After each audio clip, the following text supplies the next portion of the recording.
c'est vrai que la population a eu beaucoup d'espoir envers son gouverneur, Christian Kitungwa.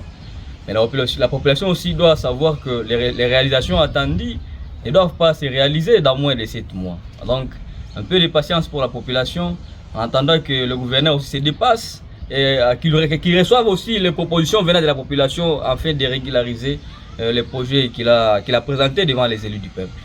Bon, la population qui vient de les confirmer, mais nous qui connaissons au moins les choses et qui sont informés, nous ne les qualifions pas comme ça.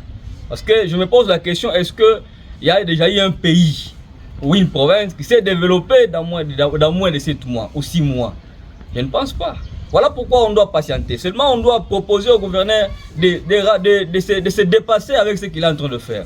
Parce qu'il y a plusieurs choses qui fait à ce que la population commence à lui détester dans la ville de Kalemi, entre autres la voirie urbaine de Kalumbi. Avec le suivi qui n'est pas régulier sur terrain, voilà le caniveau qui est installé. Avec les eaux qui viennent des montagnes de la ville de Kalemi ici, ça sera supportable.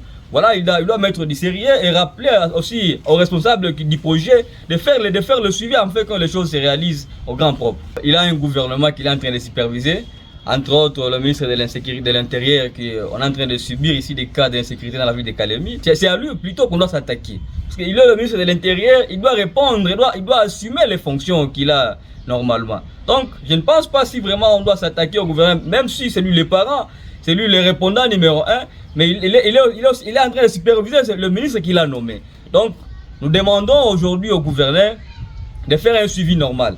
Celui qui ne mérite pas, il doit les mettre à côté et mettre les hommes qu'il faut à la place qu'il faut pour que les choses aillent normalement. En tout cas, nous allons appeler à toute la population de Kalemi de s'unir et d'éviter de propager les choses qui vont en tout cas nous séparer.